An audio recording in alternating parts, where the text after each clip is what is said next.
अस्सलाम वालेकुम। कैसी है मेरी यूट्यूब फैमिली। आई होप आप सब ठीक होंगे। वेलकम है आपका इमाद कुकिंग चैनल पर। और आज मैंने बनाई थी ग्रेवी वाले आलू अंडे का सालन। आप देख सकते हैं ये लुक वाइज भी कितना मज़े का लग रहा है। आपको पकाकर और खाकर भी ऐसे ही मज़ा आने वाला है। तो चलते हैं रेसिपी की तरफ। सबसे पहले मैंने कढ़ाई में ले लिया था आधा कप ऑयल और एक प्याज लिया था और उसको मैंने कर लिया था चॉप बारीक बारीक। और इसको करूँगी मैं फ्राई यहाँ पर अच्छे से, यानी कि लाइट ब्राउन कर लूँगी मैं इनको। दूसरी तरफ मैंने आलूओं को कर लिया था बॉयल और साथ में अंडों को भी कर लिया था बॉयल। ये 5 अंडे हैं और 4 आलू हैं। आलूओं को आप किसी भी शेप में आप कट कर सकते हैं जैसे आपका दिल करे। और यहाँ पे लिए थे मैंने 3 टमाटर और 2 से 3 आधे सब्ज़ मिर्चें और उनका पेस्ट बना लिया है। और यहाँ पर लिया है मैंने अदरक लहसुन का पेस्ट। ये है खाने के 3 चम्मच। ये ज़ीरा है और सूखा धनिया कुटा हुआ, सुरख मिर्च है और कुटी हुई मिर्च है, हल्दी है, नमक है, एक अद बड़ी इलायची, 2 अदद लौंग है। मसाले अपने हस्बे ज़ायका डालने हैं जैसे आपको पसंद हो। बस मैंने ये बताना है कि इनमें सिर्फ यही मसाले जाएंगे। उसके बाद मैंने लिए अंडों को हमने करना है बड़े बड़े होल। इस तरह के आपके पास अगर कोई पिन है उससे आप होल कर सकते हैं, वरना माचिस की तीली जो होती है ना उसके साथ भी आपने होल करने हैं ज़रूर अंडों के अंदर, ताकि अंदर तक मसाला जाए। ये मैं आपको दिखा देती हूँ कि देखें कितने बड़े बड़े होल मैंने किए हैं। इससे अंडा बहुत मज़े का हो जाता है। जब आप इसको सालन में खाते हैं आपको फ़ील नहीं होगा कि आपने कोई फीका फीका सा अंडा खाया है। तो यहाँ पे हमारे प्याज हो चुके हैं कुछ ब्राउन। और सबसे पहले मैं डालूँगी मैं अदरक लहसुन का पेस्ट जो कि 3 चम्मच था। और उसकी मैं करूँगी 2 मिनट तक अच्छे से भुनाई, ताकि उनका जो कच्चापन है, एक स्मेल होती है अदरक लहसुन की, वो ख़त्म हो जाए। और अच्छे से कर लूँगी इसकी भुनाई में। यहाँ पर मैं पानी ऐड नहीं करूँगी। और उसके बाद मैं डालूँगी इसमें टमाटर और हरी मिर्चों का पेस्ट। और इसमें पेस्ट डालने के बाद भी मैं करूँगी इसकी तकरीबन 4 से 5 मिनट तक भुनाई, ताकि इनका भी कच्चापन ख़त्म हो जाए। जो मेरे चैनल पे न्यू हैं उनका वेलकम। मेरे चैनल को सब्सक्राइब करें, लाइक करें, इसी तरह सपोर्ट करते रहें। आप बहन भाइयों का बेहद शुक्रिया मेरी रेसिपीज़ को पसंद करने का। उसके बाद मैंने ये तमाम मसालों वाली प्लेट उठाई और ये एकदम तमाम मसाले इसके अंदर डाल दिए। मसाले मिक्स करने से पहले मैं इसके अंदर 2 से 3 चम्मच पानी इसके अंदर ऐड करूँगी। घूंट लगा लें।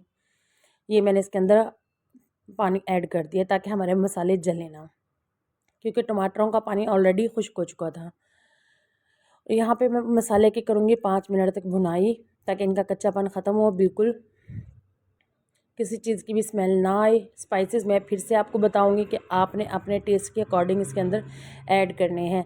जब ऑयल ऊपर आना शुरू हो जाए तो इस तरह हमने अंडे को उठाना है और इन अंडों को इसके अंदर 2 मिनट के लिए ढक कर मैंने पकाया है। आप भी इसी तरह ज़रूर पकाइएगा ताकि मसाला इसके अंदर चला जाए और आपको अंडे फीके ना लगे।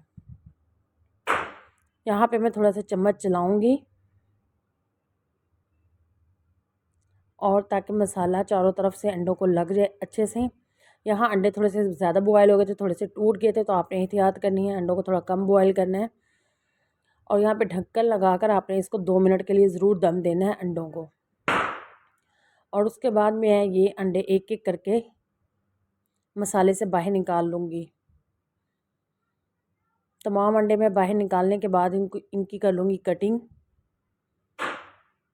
और आप देखिएगा कि कितने मज़ेदार हैं। ऐसे दिल करता है कि इनको ऐसे ही उठाकर मुंह में डाल लें, लेकिन आपने बिल्कुल ऐसा नहीं करना, थोड़ा सा सब्र करना है। उसके बाद मैंने लिए उबले हुए आलू, वो मैंने इस मसाले के अंदर डाले।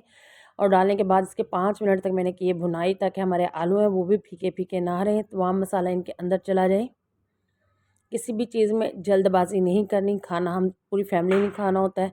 खाना अच्छा बनाओ तो सब घर वालों का मूड बेहद खुशगवार रहता है। तो आप कोशिश क्या करें कि खाने के टाइम जल्दबाजी मत दिखाएं, थोड़ा तहम्मुल और सब्र से अपना खाना बनाएं। उसके बाद अंडों की यहाँ पे मैं आपको कटिंग करके दिखा रही हूँ। आपका जिस तरह दिल चाहे, जिस शेप में दिल चाहे, आप अंडों की कटिंग कर सकते हैं। यहाँ पे देखिए कितना मज़े का दिल करता है यहीं पे नमक और मिर्च काली मिर्च छिड़क के और यहीं पे हम खा लें अंडों को, लेकिन बिल्कुल ऐसा नहीं करना। और अब हम हमारे यहाँ पे आलू के हो चुके अच्छे से मसाले के साथ भुनाई। और इसमें हम डालेंगे 3 अदद सब्ज़ मिर्चें जिनको मैंने कट लगा लिया था, ताकि इनके अंदर भी मसाला चला जाए। ये लुक वाइज भी देखने में भी अच्छे लग रहे हैं सालन में, लेकिन खाने में बेहद आपने अपना फैमिली के हिसाब से जितना आपको पानी चाहिए, ग्रेवी चाहिए सालन में, उतना आप इसके अंदर पानी डालें और कम से कम 10 मिनट इसको पकने दें पानी को अच्छे से।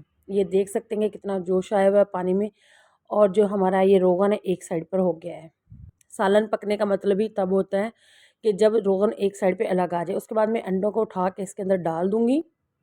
तमाम अंडे इसके अंदर डाल दिए और उसके बाद ये गार्निश के लिए है सूखी मेथी, गरम मसाला और सब्ज़ धनिया।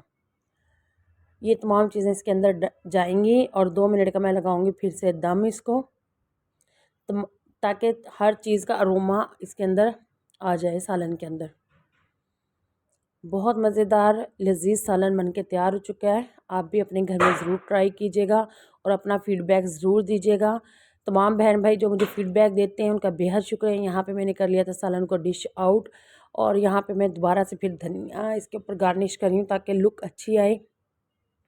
आप देख सकते हैं कि सालन का और यहाँ पे मैं थोड़ा सा गरम मसाला भी डाल रही हूँ।